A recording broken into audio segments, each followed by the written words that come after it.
pensée de la nuit.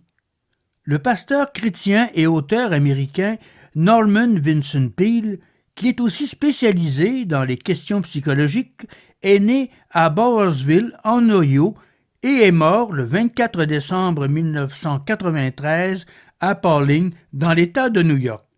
Il crée le concept de pensée positive paru en 1952 qui s'est vendu à plusieurs millions d'exemplaires aux États-Unis.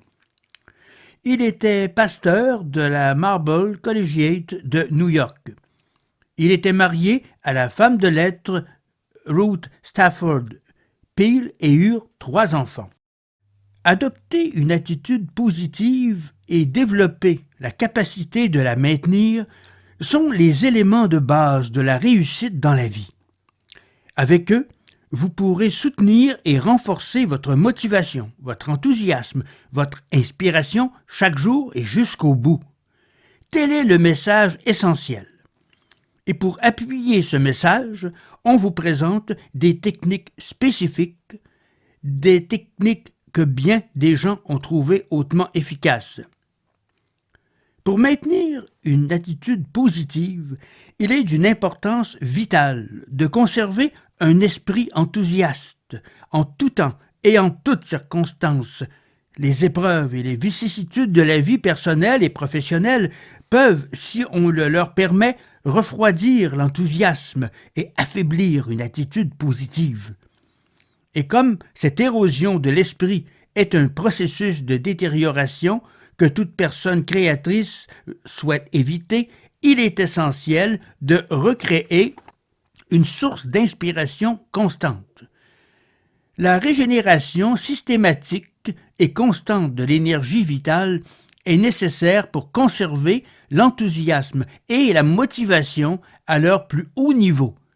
Les gens peuvent apprendre à penser positivement et leur vie prend alors une nouvelle signification. Ils réussissent mieux dans leur travail, l'enthousiasme leur confère un rendement supérieur. La chance, la vie leur sourit. Néanmoins, des difficultés inattendues peuvent se présenter, des ennuis apparaître, des échecs se produire, ce qui rend leurs efforts pénibles, difficiles. C'est à ce moment que l'attitude positive doit être renforcée par une régénération de l'inspiration, un renouvellement de l'enthousiasme.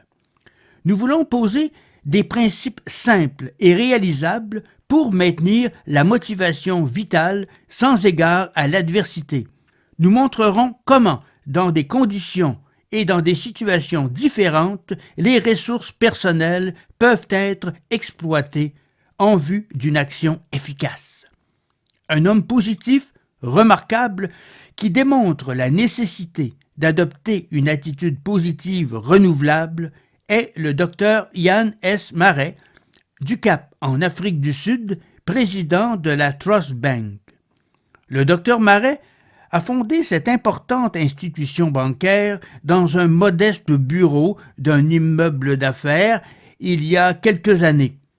Grâce à de saines politiques bancaires et à des procédés novateurs, il a fait de la Trust Bank l'une des grandes institutions financières du monde. Il a eu recours à la pensée positive, à l'enthousiasme et à une très grande habileté administrative pour atteindre la remarquable réussite qu'il a connue avec ses associés. Un auditeur de nos émissions de radio m'a écrit au sujet d'un article qu'il avait lu dans un journal scientifique et qu'il trouvait tout à fait fascinant. Cet article dit, m'écrivait mon correspondant, qu'un morceau de quartz ordinaire, stimulé électriquement, vibre 4 194 302 fois par seconde. Il y a de quoi s'émerveiller. Si une simple pièce de quartz répond de manière aussi extraordinaire à un stimulus, que ne peut-on espérer de l'esprit et de l'intelligence d'un être humain lorsqu'on sollicite réellement les énergies inhérentes à sa personnalité? Le potentiel est manifestement illimité. Depuis longtemps maintenant, nous lisons les ouvrages de psychologues et de savants spécialistes du comportement humain qui démontrent qu'une personne moyenne n'utilise guère plus de 20% de sa capacité intellectuelle, même les génies n'en emploient qu'une petite fraction de plus. C'est un fait acquis que l'individu moyen n'a qu'une conscience limitée de lui-même et de ses capacités. Il ne lui vient jamais à l'idée qu'il lui serait possible d'améliorer son rendement qu'en pensant à lui-même de façon créatrice et positive. Il pourrait tirer de son propre esprit une force et une capacité plus grandes. La vérité, c'est qu'il y a beaucoup plus de force et de pouvoir dans un individu qu'il ne l'a jamais su ou même imaginé. Souvenez-vous de la pertinence des propos du grand penseur de l'Antiquité, Marc Aurèle, « Cherchez en vous-même. Vous y trouverez la source du bien. » Cherchez en vous-même. Ne cessez pas de chercher et elle sera intarissable. Vous avez entendu ce soir des façons de penser du pasteur américain Norman Vincent Peale. Il est devenu très connu avec le livre « La puissance de la pensée positive » en s'appuyant sur le fait qu'avec la pensée positive, rien n'est impossible.